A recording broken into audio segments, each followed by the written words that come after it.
Hello guys, ഞാൻ ഫുട്ബോളൊക്കെ കളിച്ച് എനിക്ക് മുറിഞ്ഞിട്ടുണ്ട്. പക്ഷെ അതൊന്നുമല്ല ഗൈസ്. ഞാൻ ഈ ഒരു അമ്മമാർക്ക് ഉപദേശം തരാൻ വന്നതാണ്. എല്ലാവരും അല്ല, ചില പേർക്ക് ഇങ്ങനത്തെ ആർട്സ് ഫെസ്റ്റ് ഉണ്ട്. അപ്പൊ ആർട്സ് ഫെസ്റ്റിന് ഞങ്ങൾ എൻജോയ് ചെയ്തപ്പോ ഡാൻസ് ഒക്കെ കണ്ടുകഴിഞ്ഞാൽ നേരെ ഞങ്ങൾ ക്ലാസ്സിലേക്ക് എത്തുക. അപ്പൊ ഒരു ആന്റി വേറെ ചോദിച്ചു, നീ പഠിക്കുന്നുണ്ടോ? അപ്പൊ അവൻ പറഞ്ഞു ഞാനൊന്നും ഇല്ല. അപ്പൊ ചേച്ചി ചോദിച്ചു, പിന്നെ എന്തിനും അങ്ങോട്ട് വന്നേ? അപ്പൊ ഞാൻ പറഞ്ഞു അവന് പരിപാടി കാണണം, അവൻ വന്നു.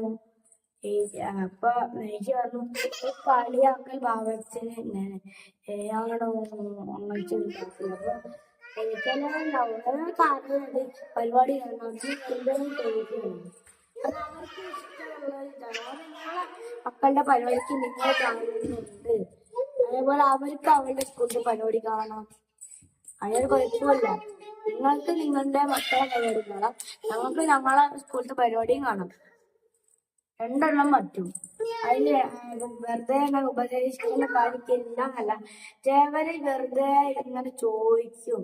അപ്പൊ കുട്ടികൾക്ക് തോന്നും ഞാൻ മാത്രമേ സ്കൂളിൽ ഇപ്പൊ ഇങ്ങനെയൊക്കെ ഉള്ളൂ, ഞാൻ മോശമായി പോയി, ഞാൻ മാത്രമേ സ്കൂളിൽ പങ്കെടുക്കാത്തുള്ളൂ. അവർക്കൊരു കുറ്റബോധം സംഭവം തോന്നും. പക്ഷെ അവര് പങ്കെടുത്തിട്ടില്ലെങ്കിൽ അവര് പരിപാടി കണ്ടു, അതാണ് നല്ല കാര്യം. പക്ഷെ വെറുതെ